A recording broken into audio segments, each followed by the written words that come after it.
প্রিয় শিক্ষার্থীরা, সবাই কেমন আছো? আশা করি সবাই ভালো আছো। আমি রহিম স্যার ম্যাথ সলিউশন কেয়ারের পক্ষ থেকে তোমাদেরকে স্বাগত জানাচ্ছি। আজকে আমরা সপ্তম শ্রেণীর প্রথম অধ্যায় মূলদ এবং অমূলদ সংখ্যার ভাগের সাহায্যে কীভাবে বর্গমূল নির্ণয় করা লাগে সে সম্পর্কে আলোচনা করব। গত ক্লাসে, ভিডিও ক্লাসে এবং ইউটিউবে আমরা ভাগের সাহায্যে বর্গমূলের মৌলিক উৎপাদকের সাহায্যে বর্গমূলের নির্ণয়টা দেখিয়েছি। আজকে আমরা ভাগের সাহায্যে বর্গমূল কিভাবে নির্ণয় করা লাগে সেটা দেখাবো। ভাগের সাহায্যে বর্গমূলের পরে আমরা অনুশীলনীটা পার্ট বাই পার্ট আকারে তোমাদেরকে ক্লাস করে দেখাবো।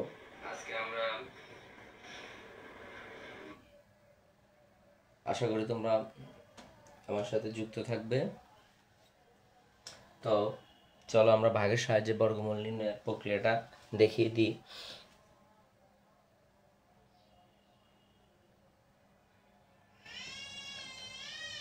তো আমরা একটা অঙ্ক নির্বাচন করি ভাগের সাহায্যে বর্গমূল নির্ণয়ের জন্য। আমি একটা সংখ্যা লিখি,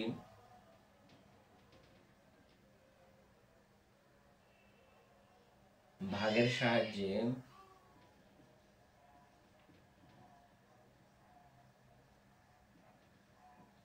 আমরা 31,684 এর বর্গমূল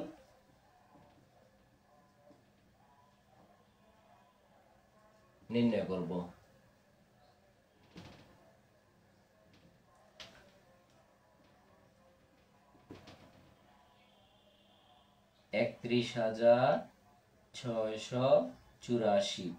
নিয়মটা একটু তোমরা ভালোভাবে খেয়াল করবে এবং যাচাই করবে। ভাগের সাহায্যে বর্গমূল নির্ণয় করা, আমরা বর্গমূল নির্ণয়ের তোমাদের সপ্তম শ্রেণী বই দুইটা পদ্ধতি আছে, একটা হলো মৌলিক গুণনীয়ক বা উৎপাদকের সাহায্যে এবং দ্বিতীয়টা হলো ভাগের সাহায্যে।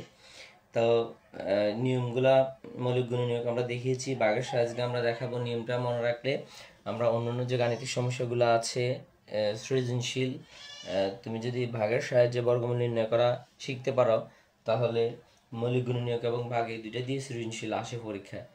তো আমরা ভাগের সাহায্যে বর্গমূল নির্ণয় করার জন্য একটা সংখ্যা নির্বাচন করেছি 31,684। দেখো আমাদের প্রথম নিয়মটা হবে আমরা ডান দিক থেকে একটা জোড়া করে দাগ দেব। ডান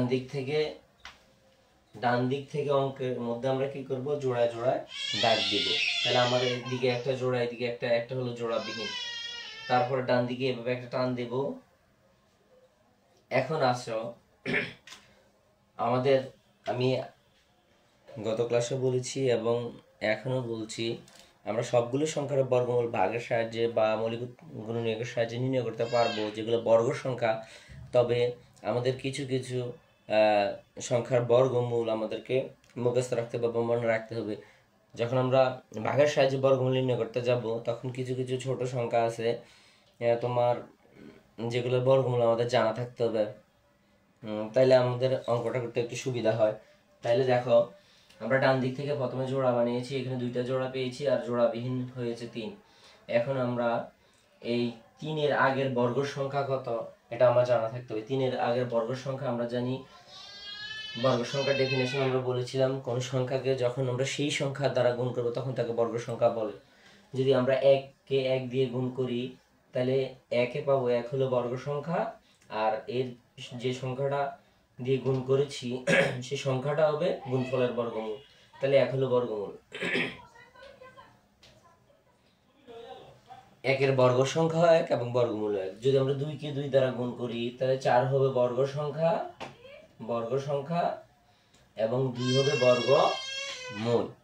তাহলে এখন আমরা এই 3-এর আগের যে বর্গ সংখ্যাটা আছে, 3-এর আগের বর্গ সংখ্যা আছে 1 আর 3-এর পরের বর্গ সংখ্যা আছে 4। তাহলে 3-এর আগের বর্গ সংখ্যাটা লিখব।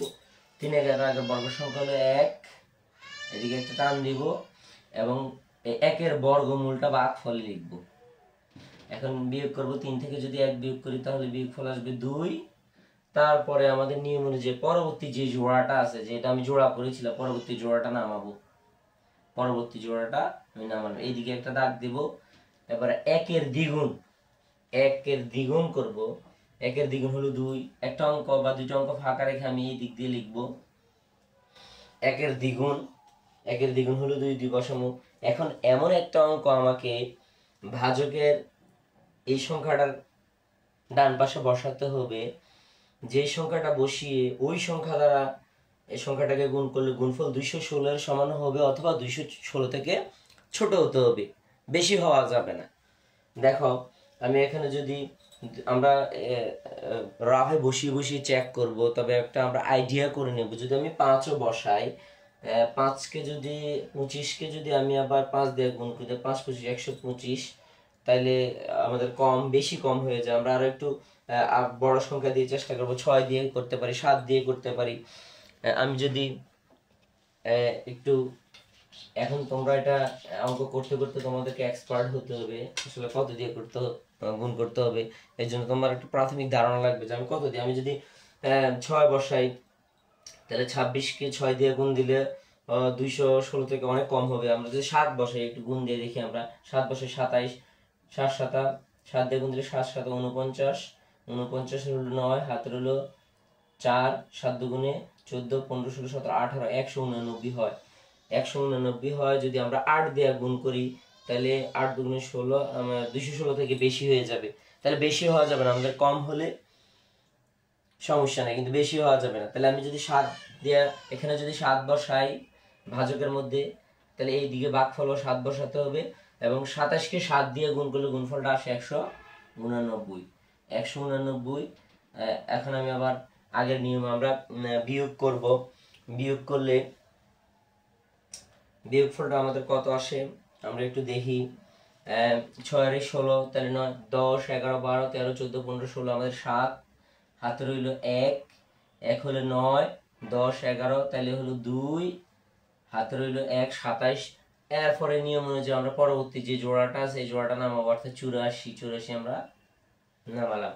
এখন 17 এর দ্বিগুণ তোমরা সবসময় মনে রাখবা, প্রথমে আমার 1 ছিল, 1 এর দ্বিগুণ আমি 2 লিখেছি, পরবর্তীতে আমি জোড়াটা নামিয়ে একটা সংখ্যা বসিয়েছি, বসিয়ে ওই সংখ্যাটা দিয়ে গুণ করে গুণফলটা 216 সমান অথবা 216 থেকে ছোট, বেশি হওয়া যাবে না।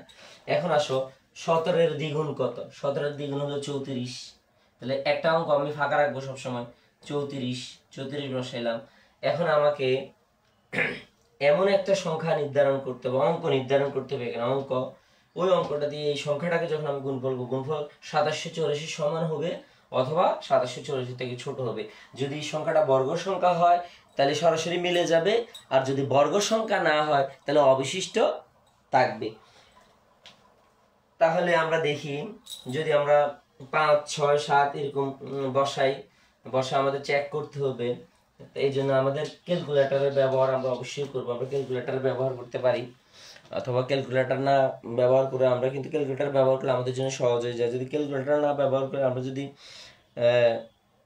অঙ্ক এভাবে রাফ করতে যাই, তাহলে আমাদের অনেক সময় দরকার হবে। যদি আমি 5 বসাই, তাহলে হয় কত? 345 ইন্টু 5, 1725, অনেক কম হয়। যদি আমরা 7 বসাই, তাহলে 347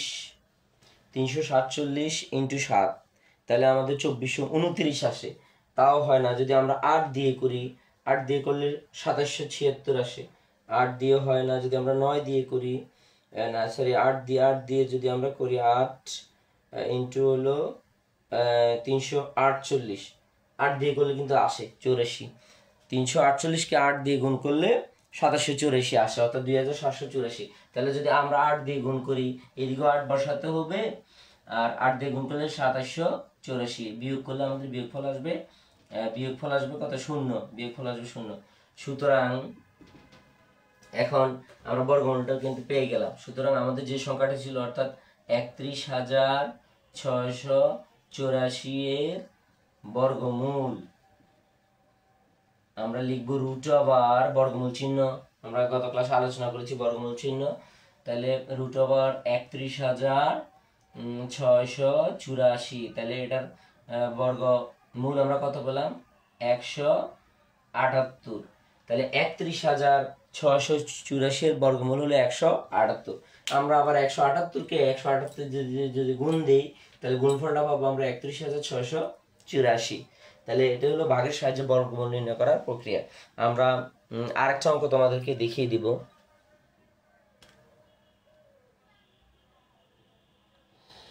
তাহলে আমি অঙ্কটা আবার কিভাবে করেছি একটু খেয়াল করো, তোমরা বুঝার সুবিধাতে আমি আবার বলতেছি। প্রথমে আমরা ডান দিক থেকে আস্তে আস্তে জোড়া বানাবো, দুই ঘর করে জোড়া বানাবো। দুইটা পাশাপাশি অঙ্ক নিয়ে এক জোড়া একটা যেটা জোড়াবিহীন আছে, জোড়াবিহীন থাকতে পারে নাও থাকতে পারে, যেহেতু এখানে বিজোড় সংখ্যা আছে 5টা, সেই জন্য জোড়াবিহীন হয়েছে একটা, জোড়াবিহীন নাও থাকতে পারে। তাহলে 3 এর আগের বর্গ সংখ্যা কত ছিল? 1 ছিল।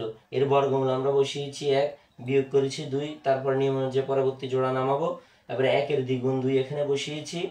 তারপরে 216 এমন একটা অঙ্ক আমাকে নির্ধারণ করতে হবে যে অঙ্কটা দিয়ে এই সংখ্যাটাকে গুণ করলে গুণফল 216 এবং এর সমান অথবা এদিকে ছোট হবে। আমরা 7 নিয়েছিলাম, এখানে 7 বসাতে হবে। 27কে 7 দিয়ে গুণ করলে গুণফল আসে 189, আবার বিয়োগ করেছি 27 পেয়েছি, পরবর্তী জোড়া নামিয়েছি। এবারে 17 দ্বিগুণ হলো 34 বসিয়েছি। আবার সেম প্রসেস, এমন একটা সংখ্যা আমাকে অঙ্ক নির্ধারণ করতে হবে যে যাকে 300, আমি অঙ্কটা পেয়েছি কত 8, 348কে 8 দিয়ে গুণ দিয়ে আমি পেয়েছি 2784। তাহলে দেখো মিলে গেছে, বাক্সের সমান 0। তাহলে এটা বর্গ সংখ্যা। যদি সংখ্যাটা বর্গ সংখ্যা না হয় তাহলে তার অবশিষ্ট থাকবে। আমরা যখন কোন ক্ষুদ্রতম সংখ্যা দ্বারা যোগ করলে বা বিয়োগ করলে যোগফল বা বিয়োগফল পূর্ণবর্গ সংখ্যা বিদ্রণ অঙ্ক যখন আমরা সমস্যা সমাধান করব তখন আমরা আরও দেখিয়ে দিব। এখন আমরা আসো বইয়ের একটা অতি গুরুত্বপূর্ণ অংশ যেটা পরীক্ষা আসে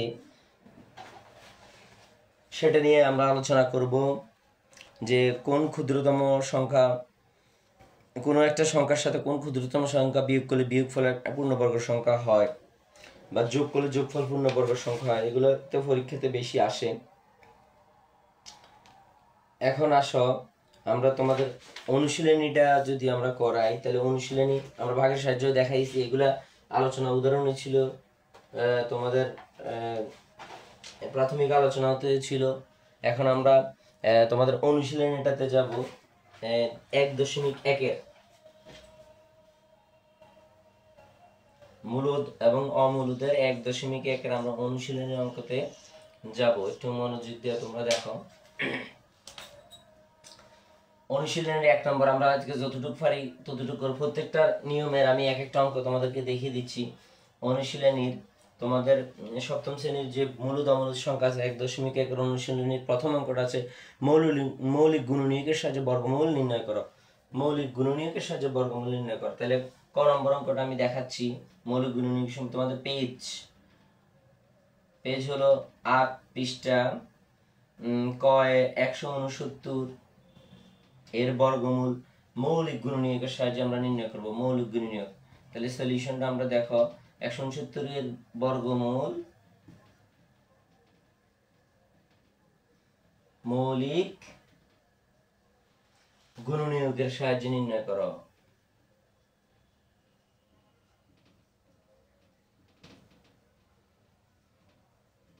নির্ণয় করো।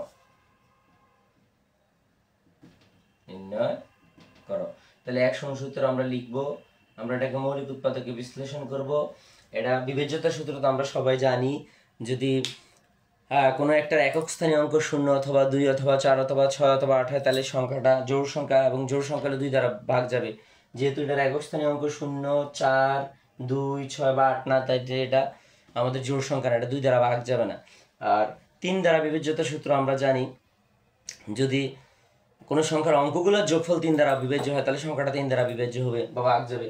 এখানে সংখ্যাটার অঙ্কগুলোর যোগফল হলো 16, তাহলে 16 3 দ্বারা ভাগ যাবে, সংখ্যাটা 3 দ্বারা ভাগ যাবে না। 4 দ্বারা বিভাজ্যতার সূত্র আমরা জানি, যদি কোনো সংখ্যার একক ও দশক স্থানীয় অঙ্ক দ্বারা গঠিত সংখ্যাটা যদি 4 দ্বারা বিভাজ্য, সংখ্যাটা 4 দ্বারা বিভাজ্য হবে, তাহলে এটা 4 দ্বারা ভাগ যায় না। 5 দ্বারা বিভাজ্যতার সূত্র আমরা জানি, যদি কোনো সংখ্যার একক স্থানীয় 0 অথবা 5 হয় তাহলে এটা 5 দ্বারা বিভাজ্য হবে, 5 দ্বারা ভাগ যাচ্ছে না। 6 দ্বারা বিভাজ্যতার সূত্র জানি, যদি কোনো সংখ্যা 2 এবং 3 দ্বারা ভাগ যায় তাহলে এটা 6 দ্বারা ভাগ যাবে, এটা 6 দ্বারা ভাগ যায় না।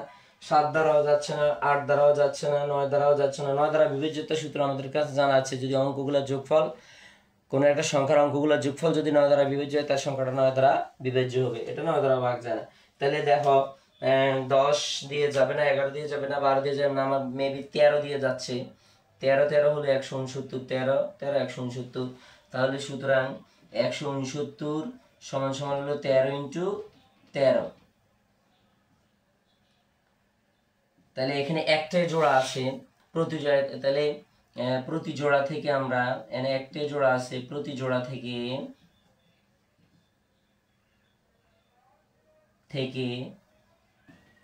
একটি করে গুণনীয়ক নিয়ে পাই। যখন বেশি হবে তখন এই কথাটা আমরা লিখবো। এখানে একটাই জোড়া আছে, এখান থেকে একটাই গুণনীয়ক নিব, তাহলে একটা গুণনীয়ক নিয়ে পাই আমি কত 13। সুতরাং 169 বর্গমূল √169 সমান সমান হলো 13। তাহলে এখানে আমি কথাটা না লিখলেও চলবে, যেহেতু জোড়া একটা আছে। যদি আমার একাধিক হয় তাহলে আমরা প্রতি জোড়া থেকে একটা করে গুণনীয়ক নিয়ে তারপরে এগুলো গুণ করে যেটা হবে এটা হবে বর্গমূল। এটাই হলো মৌলিক গুণনীয়ক বা উৎপাদকের সাহায্যে বর্গমূল। তাহলে 169 বর্গমূল আমরা পেলাম কত 13। 13কে 13 দিয়ে গুণ দিলে আবার 169 পাওয়া যাবে। এবারে দ্বিতীয় যেটা আছে আমাদের বলছে ভাগের সাহায্যে বর্গমূল নির্ণয় করো। দ্বিতীয় আমরা তোমাদের বইয়ের 8 পৃষ্ঠার দ্বিতীয় যেটা আছে, আশা করি এটা বুঝতে পেরেছো।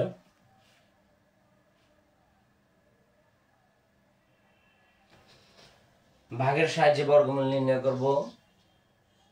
প্রত্যেকটা অঙ্কের আমরা শুধু একটা একটা নিয়ম দেখিয়ে দিব, কারণ সবগুলো করানো সম্ভব না। আমরা অফলাইনে ক্লাস করিয়েছি, অনলাইনে শুধু তোমাদের বোঝার সুবিধাতে আমরা একটা অঙ্ক আবার দিয়ে দিচ্ছি। ভাগের সাহায্যে বর্গমূল নির্ণয় করো। তোমাদের বইয়ের 2 নম্বর আছে ভাগের সাহায্যে বর্গমূল নির্ণয়। ভাগের সাহায্যে বর্গমূল নির্ণয়।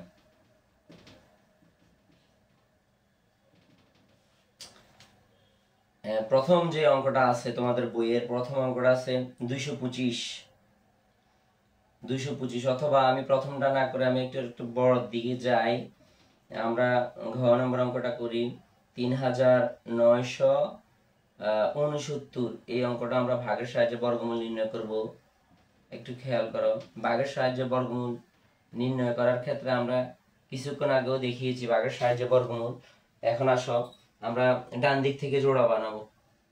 এদিকে একটা টান দেব, প্রথম যে জোড়াটা আছে এর আগের বর্গ সংখ্যা, রিসেন্টলি আগের বর্গ সংখ্যা দেখো 39-এর আগের বর্গ সংখ্যা একও বর্গ সংখ্যা আছে, 4ও আছে, এরপরে আমাদের 9 আছে, 16 আছে, 25 আছে, 36 আছে।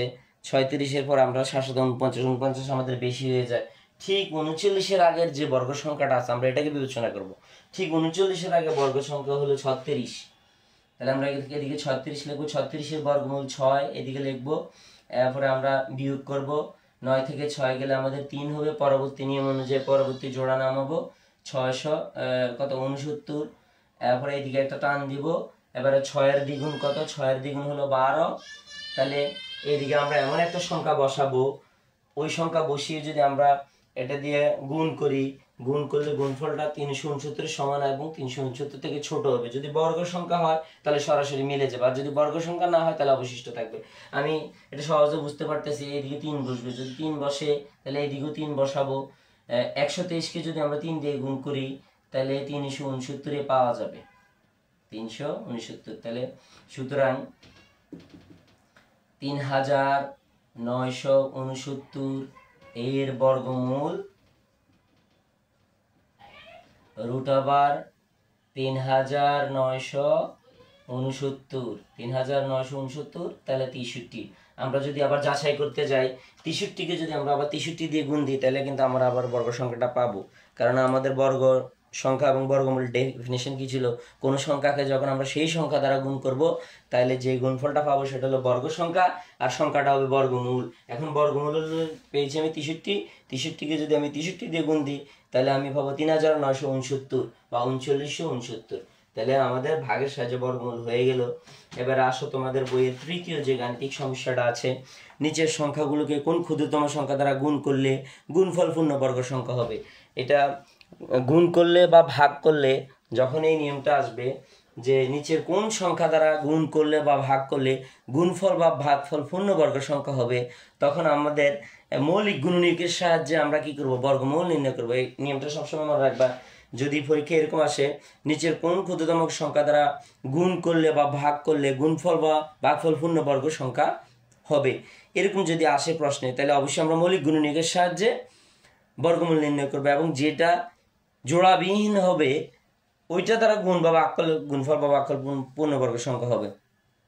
আর যদি যোগফল বা বিয়োগফলের কথা আসে, তাহলে আমরা ভাগের সাহায্যে বর্গমূল নির্ণয় করবো। এবং এটার নিচে কিছু কথা আছে যেগুলো লিখতে হবে, আমরা দেখিয়ে দিব।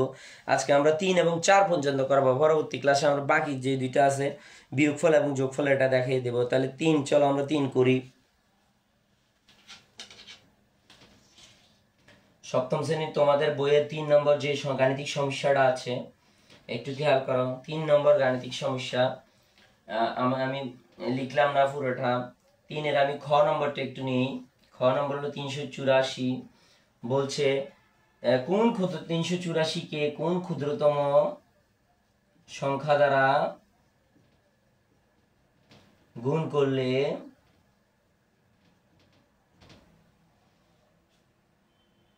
গুণফল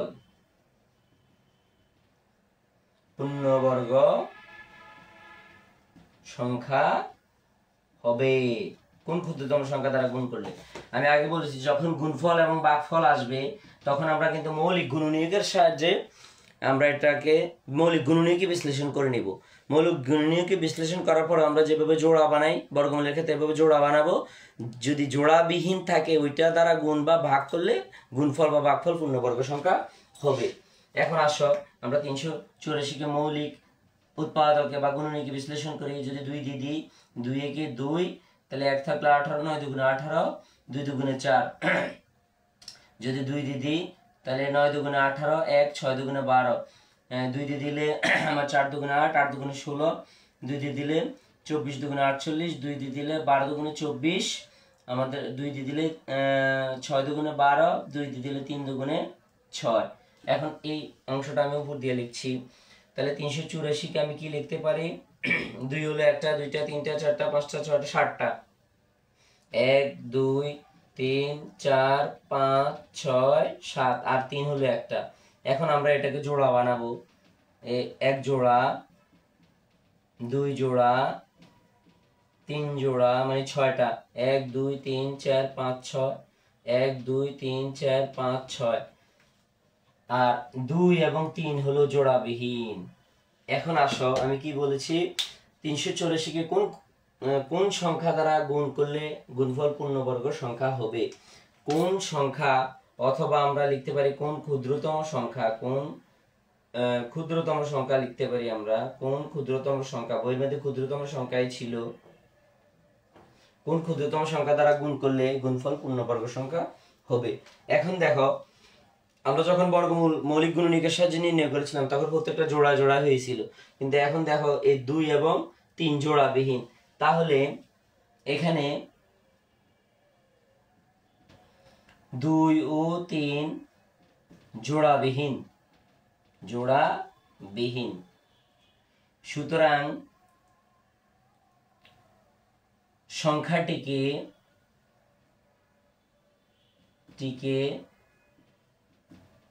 2 × 3 = 6 দ্বারা গুণ করলে সংখ্যাটি পূর্ণবর্গ সংখ্যা হবে, পূর্ণবর্গ সংখ্যা হবে। তাহলে যদি আমরা 6 দ্বারা গুণ করি, দেখো 6 এর বাঙালি কত, 3 দুগুণে 6। 6 এর যদি আমরা মৌলিক উৎপাদকে বিশ্লেষণ করি, 6কে মৌলিক উৎপাদক 2 × 3, তাহলে এই 2 এর সাথে এদিকে 2 এর সাথে যদি আমি 2 একটা মিলে একটা জোড়া হয়ে যাবে, 3 এর সাথে যদি 3 একটা মিলে একটা জোড়া হবে, তাহলে এটা পূর্ণবর্গ সংখ্যা হয়ে যাবে।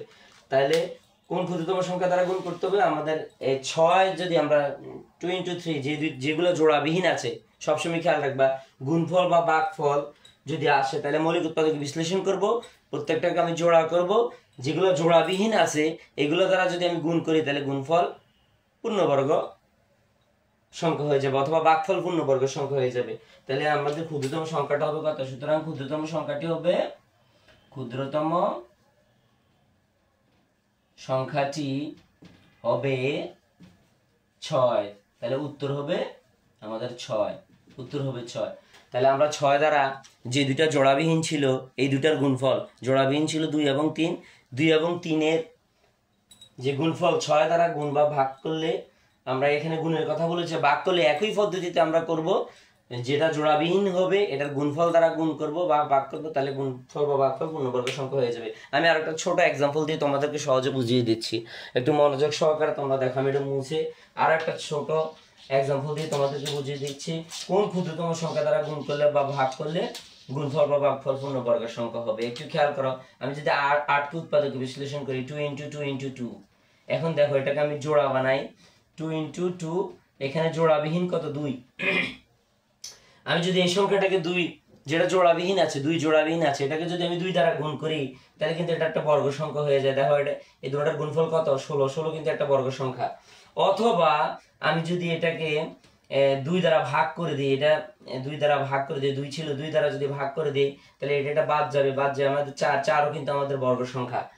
এই মূলত অঙ্কটা এইটাই, যে কোন সংখ্যা দ্বারা গুণ করলে বা ভাগ করলে গুণফল বা ভাগফল পূর্ণবর্গ সংখ্যা হবে। এক্ষেত্রে প্রথমে আমাকে মৌলিক উৎপাদক বিশ্লেষণ করতে হবে, তারপর আমরা জোড়া বানাবো, জোড়া বানিয়ে দেখবো যে আমরা কোনটা জোড়াবিহীন আছে। এখানে দেখো 2 জোড়াবিহীন ছিল, আমি যদি 2 দ্বারা গুণ করি তাহলে এটা হয়ে যাবে কত? 16, 16 বর্গ সংখ্যা হয়ে যাবে। আবার যদি 2 দ্বারা ভাগ করে হয়ে যাবে 4, তার 4ও কিন্তু বর্গ সংখ্যা। তাহলে ক্ষুদ্রতম সংখ্যাটা এখানে কত হবে? 2, 2 দ্বারা যদি আমি এটাকে গুণ করি তাহলেও বর্গ সংখ্যা হবে, অথবা 2 দ্বারা যদি ভাগ করি তাহলেও বর্গ সংখ্যা হবে। তাহলে আজকে তোমাদের সপ্তম শ্রেণীর আমরা প্রথম ক্লাসে মৌলিক গুণনীয়ক বা উৎপাদকের সাহায্যে বর্গমূল নির্ণয় শিখিয়েছি।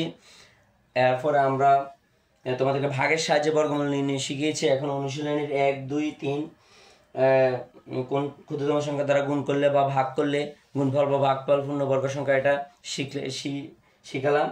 পরবর্তী ক্লাসে আমরা যোগফল এবং বিয়োগফল সম্পর্কে আলোচনা করবো। এটা আরো একটু গুরুত্বপূর্ণ, এগুলো পরীক্ষায় আসে। এছাড়া বইয়ের আরো কিছু গুরুত্বপূর্ণ অবজেক্টিভ আছে যেগুলো আমাদেরকে অবশ্যই জানতে হবে। কোনো একটা সংখ্যা দেখে তুমি কিভাবে বলতে পারবা যে এটার বর্গমূল কয় অঙ্ক বিশিষ্ট, বা এটার বর্গমূল কয় অঙ্ক বিশিষ্ট হবে, 3 অঙ্ক বিশিষ্ট, 2 অঙ্ক বিশিষ্ট, 4 অঙ্ক বিশিষ্ট, নাকি 1 অঙ্ক বিশিষ্ট হবে। আমি একটু এটা দেখিয়ে দিচ্ছি, বইয়ের মধ্যে আছে, এতে কিন্তু অবজেক্টিভ পরীক্ষা আসে। যেমন এখন আমি অবজেক্টিভের এমসিকিউর আলোচনা করতে আছি, খেয়াল করো। এমসিকিউ পরীক্ষার মধ্যে আসলে যদি বলে, আমি 3টে সংখ্যা লিখছি, যে 81 একটা সংখ্যা লিখলাম, 100 একটা সংখ্যা লিখলাম, এরপরে আমি আরেকটা সংখ্যা লিখি 47,089 সংখ্যা লিখলাম। আমি যদি এখন প্রশ্ন করি যে এই যে সংখ্যাটা, এটার বর্গমূল কয় অঙ্ক বিশিষ্ট হবে, এই যে সংখ্যাটা, এটার বর্গমূল কয় অঙ্ক বিশিষ্ট হবে, এই সংখ্যাটা লিখলাম, এটার বর্গমূল কয় অঙ্ক বিশিষ্ট হবে, তুমি দেখা মাত্র কিন্তু বলতে পারবা। এটা বইয়ের মধ্যেও আলোচনা আছে। আমাদেরকে বই কি বলছে এটা সমাধানের ক্ষেত্রে? বলছে আমরা ডান দিক থেকে একটা অঙ্কের উপর একটা ফোঁটা বসাবো, এদিকে একটা ফোঁটা বসাবো, এক ঘর পর ফোঁটা বসাবো। তাহলে এটা একটা ফোঁটা বসাইলাম আমি, একটা ঘর খালি রাখবো, পরে আবার ফোঁটা বসাবো। যেহেতু পরে আর খালি নেই, একটা করে ফোঁটা বসিয়েছি, তাহলে এটার বর্গমূল হবে 1 অঙ্ক বিশিষ্ট। যদি আমরা বর্গমূলটা বাইর করি, 81 বর্গমূলটা যদি বাইর করি, বর্গমূল পাবো কত? 9। তাহলে কিন্তু এটা 1 অঙ্ক বিশিষ্ট, আমি দেখে বলতে পারতেছি। তাহলে এবারে দ্বিতীয়টা দেখো, আমরা ডান দিক থেকে এক ঘর পর ফোঁটা বসাবো, একটা ঘরে ফোঁটা বসাবো, একটা ঘর খালি রাখবো, আর একটা ঘর ফোঁটা বসাবো। তাহলে এখানে 2টা ফোঁটা আছে, তাহলে এই 100 বর্গমূল হবে 2 অঙ্ক বিশিষ্ট। তাহলে 100 বর্গমূল কত? আমরা জানি 10, সেটা 2 অঙ্ক বিশিষ্ট। সহজে আমরা বলতে পারবো কত অঙ্ক বিশিষ্ট, এটা বলা যাবে, একবার সহজে বলা যাবে। এখন এই সংখ্যাটাকে আমি একটা ঘরের উপর ফোঁটা দিলাম, একটা খালি রাখলাম, আরেকটা ঘরের উপর ফোঁটা দিলাম, একটা খালি রাখলাম, আরেকটা ঘরের উপর ফোঁটা দিলাম, তাহলে এটার বর্গমূল কত অঙ্ক বিশিষ্ট হবে? 3 অঙ্ক বিশিষ্ট হবে। এটার বর্গমূলটা কত হবে? আমরা যদি ক্যালকুলেটর চাপি তাহলে আমরা দেখবো যে এটার বর্গমূল হলো 217, 3 অঙ্ক বিশিষ্ট। তাইলে একটা সংখ্যা দেওয়া থাকলে তুমি বলতে পারবা যে এটার বর্গমূল কত অঙ্ক বিশিষ্ট হবে। আমি তো আমাদের পরিচিত একটা সংখ্যা তোমাদেরকে লিখে দেখিয়ে দিচ্ছি যে এটার বর্গমূল কত অঙ্ক বিশিষ্ট হবে, এটা তুমি কিভাবে বলতে পারবা। যেমন 144, আমরা বর্গমূল কিন্তু জানি। আমি যে নিয়মটা বলেছি, তাহলে প্রথম একটা ফোঁটা দিব, একবার খালি রাখবো, আরেকটা ফোঁটা দিব, এটার বর্গমূল কয় অঙ্ক বিশিষ্ট হবে। যেহেতু দুইটা ফোঁটা আছে, 2 অঙ্ক বিশিষ্ট হবে। আমরা 144-এর বর্গমূল আমরা জানি কত, 12, 2 অঙ্ক বিশিষ্ট। তাহলে এটা অবজেক্টিভ আসতে পারে, একটা সংখ্যা দিয়ে তোমাকে বলতে পারে যে এর বর্গমূল কত অঙ্ক বিশিষ্ট হবে। আমরা যদি আরো একটু বড় সংখ্যা নেই, আমি একটা সংখ্যা নিলাম, একটা শূন্য, দুইটা, তিনটা, চারটা শূন্য দিলাম, অর্থাৎ 10,000 নিলাম, তাহলে এটার বর্গমূল আমাদের জানা আছে। তাহলে আমি যদি ফোঁটা দেই, এক ঘর পর পর ফোঁটা দিই, তাহলে এটার বর্গমূল হবে কত। এক ঘর পর ফোঁটা দিলাম, তাহলে 3 অঙ্ক বিশিষ্ট হবে। 3 অঙ্ক বিশিষ্ট, 1 2 3 4, 3 অঙ্ক বিশিষ্ট হবে। তাহলে এটার বর্গমূল হবে, আবার আমি ফোঁটা দিচ্ছি, ঠিক আছে, প্রথম ঘরে ফোঁটা দিলাম, এরপর একটা ঘর খালি রাখবো, দ্বিতীয় ঘরে ফোঁটা দিলাম, একটা ঘর খালি রাখবো, তৃতীয়। তাহলে এটার বর্গমূল 3 অঙ্ক বিশিষ্ট হবে। এটার বর্গমূল 3 অঙ্ক বিশিষ্ট হবে। আমাদের 3 অঙ্ক বিশিষ্ট হলে এটার বর্গমূল কত হয়, যদি আমাদের কত 100 হয়, 100-কে, এটা 10,000, 100-কে যদি আমরা 100 দিয়ে গুণ দেই, তাহলে 1 1 1 0, একটা, দুইটা, তিনটা, চারটা, দেখো 3 অঙ্ক বিশিষ্ট, কিন্তু বর্গমূল পেয়েছি। তাহলে এভাবে আমরা একটা সংখ্যা দেওয়া থাকলে এটা বর্গমূল কয় অঙ্ক বিশিষ্ট হবে, এইভাবে ফোঁটা দিয়ে কিন্তু ডান দিক থেকে আমরা বলতে পারবো। তো আজকে এইটুকু পর্যন্ত থাকুক, আজকে আর বাড়বো না। আমরা নেক্সট ক্লাসে আমাদের 1.1-এর শেষ ক্লাসটা আমরা করাবো। সবাই ভালো থাকো, সুস্থ থাকো, ধন্যবাদ সবাইকে।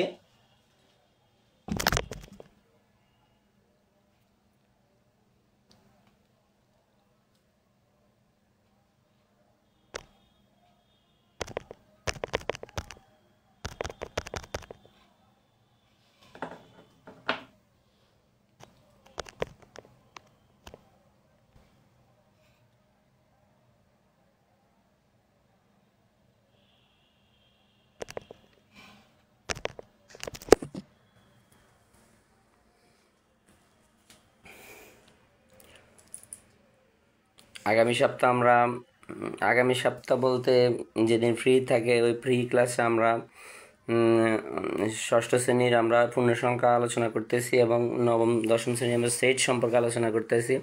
অষ্টম শ্রেণীর আমি কিছু ক্লাস দিব সময় পেলে।